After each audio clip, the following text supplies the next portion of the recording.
Hey everyone, and welcome to our PSHCE lesson on perseverance and resilience. It's the first one. It's based on the text called The Dot by Peter Reynolds. So a few starting thoughts. Have you ever been in a lesson where you've produced very little work? I'll be honest with you, I have. Have you ever stopped to consider why that might be the case? And how did it make you feel during that lesson? So pause now and have a think about that and be honest with yourself. So a few starting thoughts. I think that most of us have had this experience, and it's not a very pleasant experience at all. But why? Well, partly because we start to panic. You told yourself that you couldn't do it to start with, so it was a self-fulfilling prophecy. You can't tell yourself you can't do it, therefore you don't end up being able to do it. And that's often before people have even tried it. Sometimes your mind goes blank and you've got no idea what to do, or you can't remember what's been said. Or you look at your mate's work, your friend's work next year, and it looks better than yours. So you're a little bit embarrassed and think, yeah, well, I can't do that well. So you don't do it. Or you feel embarrassed about it.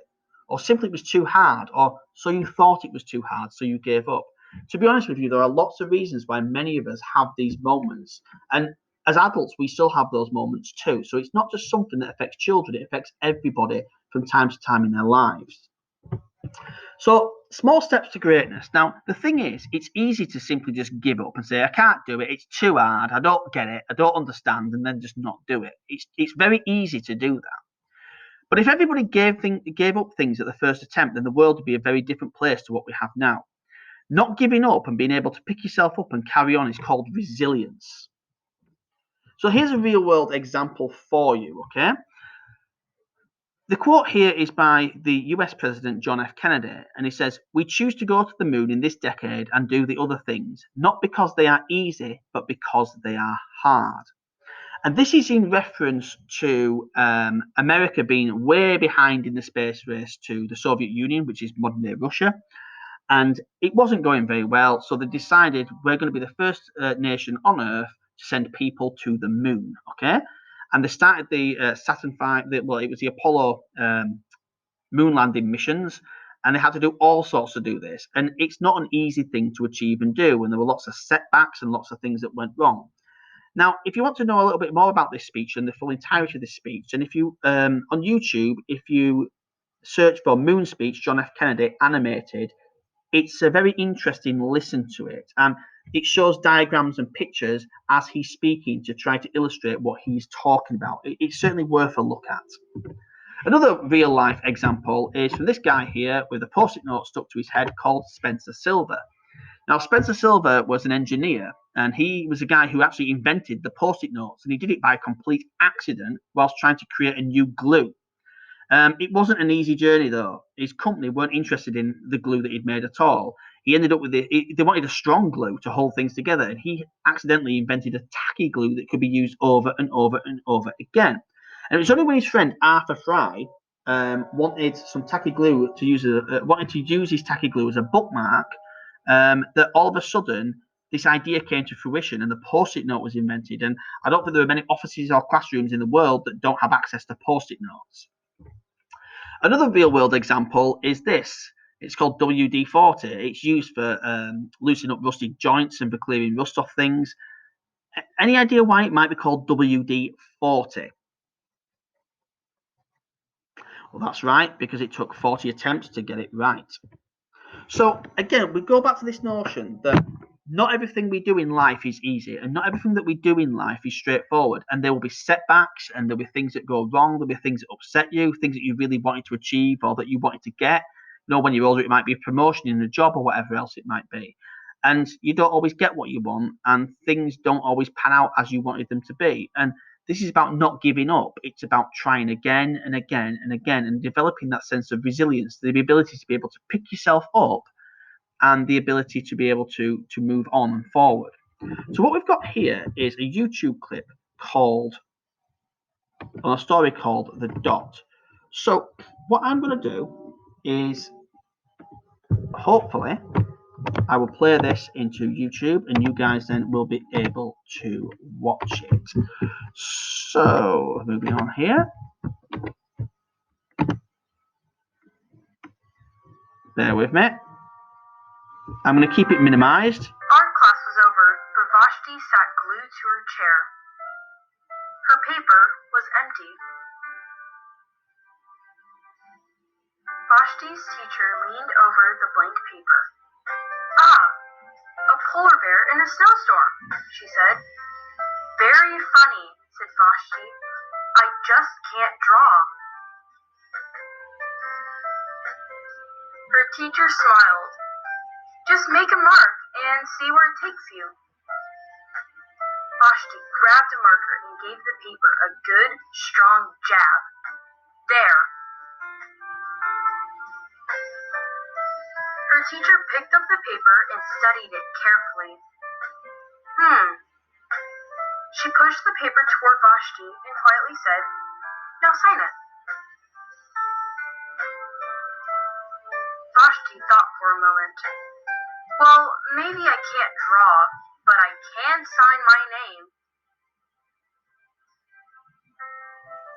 The next week, when Vashti walked into art class, she was surprised to see what was hanging above her teacher's desk.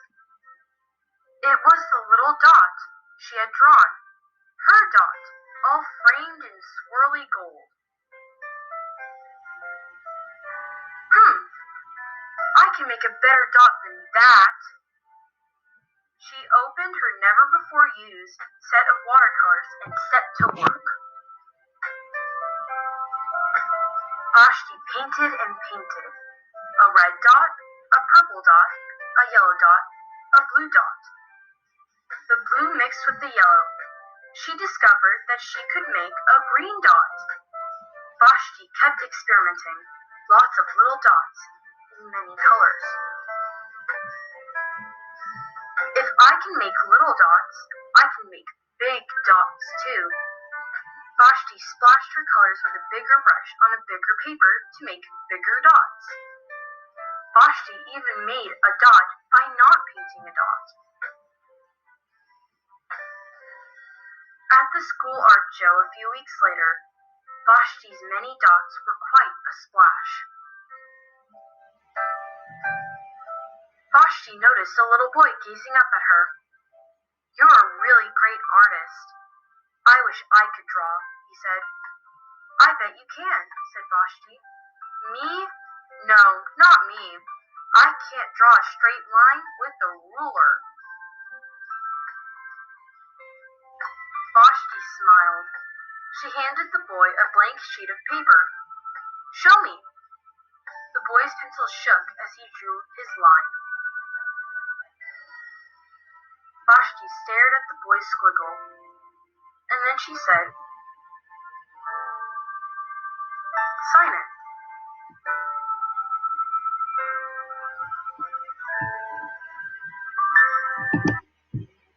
Right then, so it's a lovely, lovely, lovely story. So it's called The Dot, and as you can see, Vashti at the start just gave up in class. I can't draw, I can't paint, I can't do anything. But with a bit of encouragement from her teacher and some guidance, and her pride started to grow, especially when it was signed. By signing it, you own that. And then it was displayed in the classroom, and they thought, well, if I could do that one and it's appreciated, then maybe I can do another one. And she took those small steps, and then all of a sudden started to enjoy what she was doing, and then all of a sudden actually became quite good at it. But the best bit I love about this story is how Vashti then passed on that to somebody else who said, well, I can't draw straight lines. Have a go, sign it. And then that boy hopefully will try again and again and again, and it will be the same thing. It's how we improve, learning little by little, step by step. So what we learned from that story is that small steps can get you to your goal, okay? And sometimes, and I like this picture of the ladders, if the steps are too big, then sometimes you're not able to make those steps because they're just too bigger steps. They're too bigger jumps from one thing to another. So if you make the steps smaller, then you might have to climb more steps, but you will at least be able to climb them and you'll be able to get to where you're supposed to be going, okay? So I think that's a very good illustration about what this story is about. Small steps, take it a bit at a time. So even the dot was a small step, but remember, don't forget to sign it. So from that small dot, bigger and better things can grow, and along with it, your confidence and your willingness to try them. And as you can see here with the diagram below, we've got a dot that then moves on to a bigger dot with colours added to it, which then moves on to a collection of dots. And then if we look at the final one here, it's a single dot but filled with beautiful patterns that are split into quadrants. So again, that all started with a single dot. So your task today is to draw your dots. You've got 4 boxes on your sheet, and using the colours of red, orange, and yellow, create 4 different versions to look like the examples on this sheet here. Task 2 then is to select your favourite dot and draw your picture in the frame. But remember, don't forget to sign it. So this is the first sheet here, 4 different dots using those 3 colours of red, orange, and yellow. Choose your favourite dot and place it into this sheet here, and remember to sign and date your work at the end. I look forward to seeing some beautiful, beautiful dots. Good luck. Bye-bye.